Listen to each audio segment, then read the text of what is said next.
C'est un autre type de compost, c'est le Oui, compost thermique. Ça sent bon. compost Et, thermique. oui, donc quand on parle thermique, donc, ça veut dire qu'il y a le processus de température qui agit. Oui, Donc en fait, on a des éléments à respecter. Donc il y a donc, des matériaux qui sont riches en carbone et des matériaux qui sont riches en azote. Ceux qui sont riches en carbone, donc c'est tout ce qui est sec, donc paille, herbes séchées, la sueur, donc tout ce qui est en fait sèche au lait de la lignine. Et tout ce qui est riche en azote, donc les herbes, donc tout ce qui est vert, et donc le fumier. Le fumier, donc ça dépend en fait du type de fumier. Donc chaque fumier il a un pourcentage d'azote. Donc il y a le rapport carbone-azote sur lequel on se base, donc il faut bien le respecter. Donc il faut arriver à 25% à peu près. tu peux me montrer un peu la structure là, là ça y est, il est prêt à Oui, être... celui-là, donc, même maintenant quand on va en fait peser la température, donc on va trouver qu'il est à température ambiante. Donc là il chauffe plus. Et donc on a des thermomètres en fait que je vais vous montrer qu'on utilise D'accord. pour tester la température.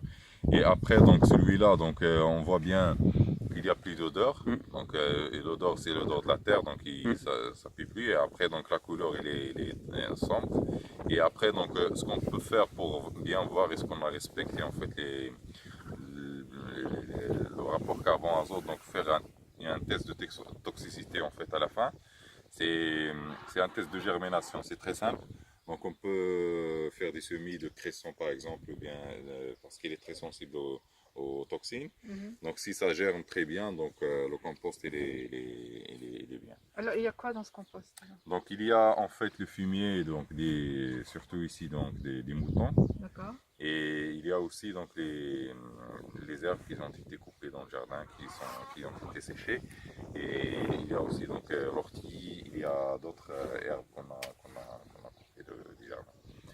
Donc tout ça, donc, en fait, on commence par là-bas. Alors justement, alors ce qu'on va faire, c'est que je vais reprendre donc là, merci, et on va voir le début du... Alors ça, c'est un processus, il a quel âge celui-là, entre le temps où on a commencé, il a 2 mois, hein. En sachant que c'est un compost d'hiver, et logiquement, toute logique, l'été, normalement la transformation est plus rapide au soleil, à la chaleur et à l'eau. Normalement, la chaleur, c'est pas de l'extérieur. Donc la chaleur qui est du compost, c'est vrai que la température ambiante y joue, mais la chaleur c'est surtout ce qui vient de l'intérieur, du processus de dégradation via les bactéries et toutes les réactions chimiques qui sont dedans, c'est ça ce qui fait augmenter la température. Donc la température, si on la laisse sur le premier état, il peut atteindre les 70 degrés. Oui. Et les 70 degrés, donc il ne faut pas la laisser en fait totalement arriver à cette température. En sachant qu'on pourrait utiliser en biomasse, enfin on pourrait utiliser cette chaleur pour... on peut chauffer des serres, on peut chauffer on pourrait même mettre des tuyaux d'eau à l'intérieur et on pourrait trouver une chaleur. Effectivement. Et là en fait, nous, donc, quand on a des thermomètres, donc il faut contrôler en fait la température. Donc si ça dépasse en fait les 62-63 degrés, donc c'est les matériaux, donc ils vont se carboniser, donc ça va brûler en fait. Donc ils ont plus été faits de matière organique. Donc c'est pour cela après, donc, quand on est à cette étape-là, donc il faut soit mettre un petit peu d'eau pour baisser la température ou bien faire le retournement.